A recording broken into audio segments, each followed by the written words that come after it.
Bonjour à tous et bienvenue sur Ecclesia TV. À la une de cette édition, un panel sur la responsabilité de la famille face au choix et à la facilité qu'opèrent les jeunes a eu lieu à la paroisse Christ-Roi de Jean Folly de Port-Bouët dans le diocèse de Grand-Bassam.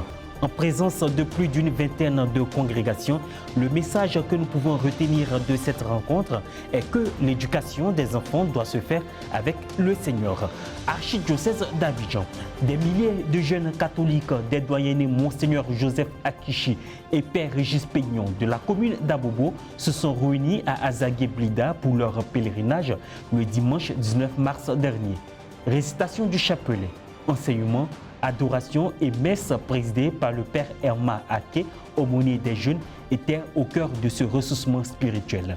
Les pèlerins sont repartis fiers d'avoir effectué ce déplacement et soulagés d'avoir rencontré le Seigneur. La responsabilité des parents face au choix qu'opèrent les jeunes, tel est le thème du panel qui s'est tenu à la paroisse Christ-Roi de Jean Folly de Port-Bouët dans le diocèse de Grand-Bassam.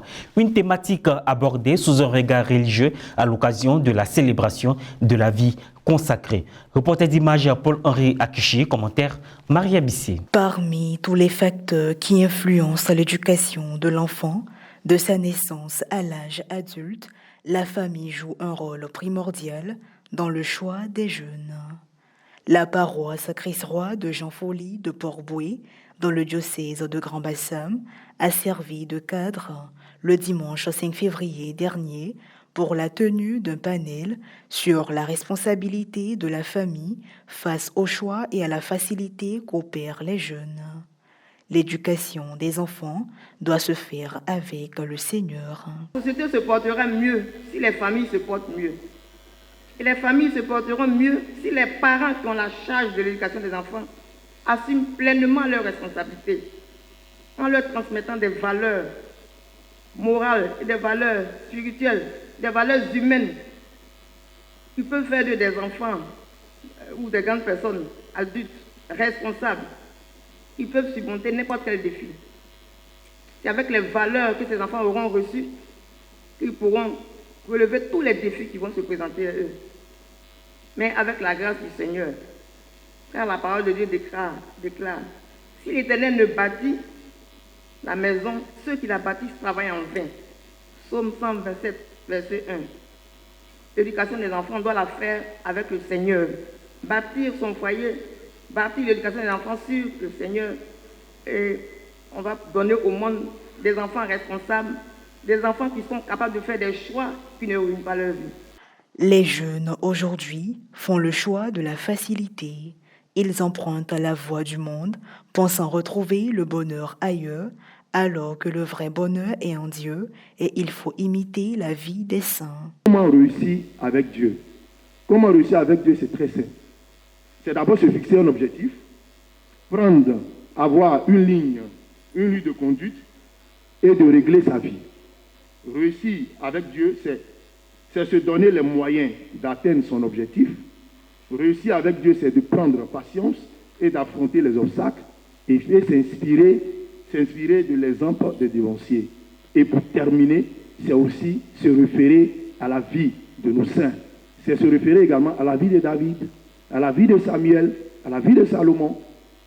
Ça n'a pas été facile, mais ça a été toujours un honneur. Et Dieu n'a pas cherché à regarder l'âge. Il a appelé, à un moment donné, il s'est inspiré de la sagesse des uns et des autres. Le thème de cette rencontre a été également discerné sous un regard religieux. La question de la vocation du choix de la vie consacrée. Oser risquer sa vie par un oui sont entre autres les grandes articulations mises en relief en présence de plus d'une vingtaine de congrégations religieuses. Il est impératif pour toi, jeune, de prendre le temps de relire ton histoire personnelle.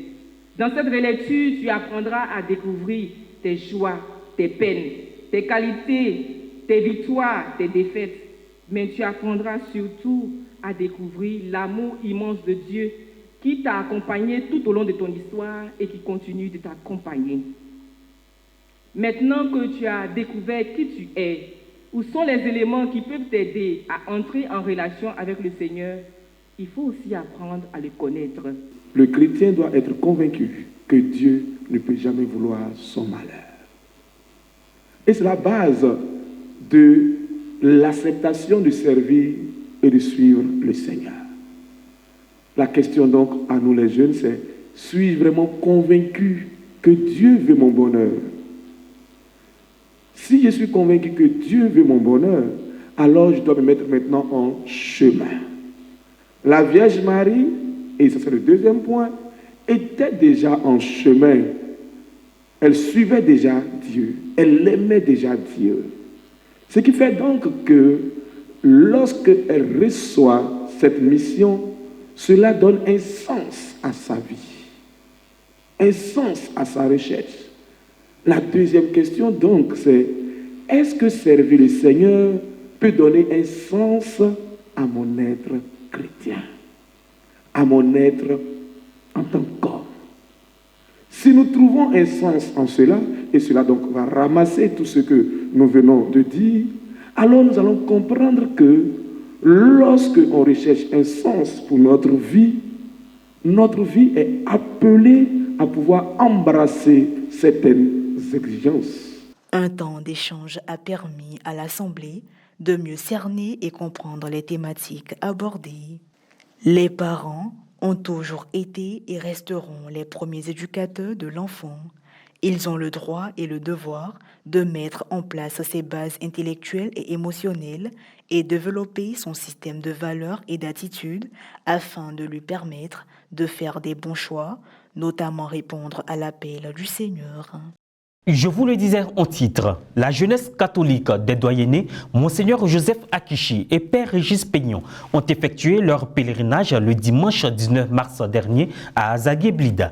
Les pèlerins venus de plusieurs paroisses de la commune d'Abobo ont prié pour leur engagement dans l'évangélisation.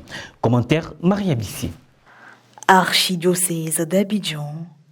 La coordination des jeunes des doyennés, Monseigneur Joseph Akichi et Père Régis Peignon, avec ses aumôniers, a organisé le pèlerinage des jeunes du temps de Carême. L'édition 2023 s'est tenue le dimanche 19 mars dernier à Azagué-Blida, lieu de rassemblement des pèlerins.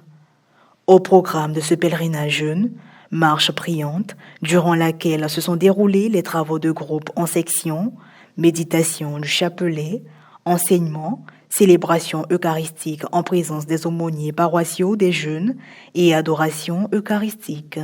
On prit part à ce temps de ressourcement spirituel les paroisses Saint-Marc d'Abobo Akekwa, Saint-François-Xavier d'Abobo, Saint-Jean-Baptiste, Saint-Mathieu d'Anokwa-Kouté, Sainte-Marie d'Agüeto, Sacré Stigmate, Saint-Esprit Consolateur, Notre-Dame de Cana d'Abobo. Le père Emma Ake, aumônier des jeunes de la paroisse Saint-Marc d'Abobo Akekwa, a remercié toute la jeunesse catholique des deux doyennés pour le sens de responsabilité, les organisateurs des offices pastoraux jeunes pour le travail abattu et a invité les jeunes à se rapprocher de Dieu en ce temps de carême. Ma raison ici au pèlerinage à Azagué-Blida est que nous avons participé au comité d'organisation, nous sommes membres même du comité d'organisation. Nous nous sommes chargés depuis le départ de faire venir les pèlerins jusqu'à ici à Azagué-Blida. Et ce qui m'a le plus marqué, c'est que nous avons senti le volet spirituel au travers de ce pèlerinage. J'ose croire que chacun d'entre nous est reparti satisfait de ce pèlerinage. Et je dis merci à Dieu pour tout ce monde que nous avons pu avoir, que l'Éternel soit loué et que vive le pèlerinage en 2023 à Azagué-Blida. Les fidèles ont pris toutes les dispositions essentielles et pratiques leur permettant de vivre cette démarche de foi dans les meilleures conditions. Et voilà, c'est l'essentiel à retenir de ce point d'information. Merci de nous avoir suivis. Merci de rester sur Ecclesia TV. Que Dieu nous bénisse.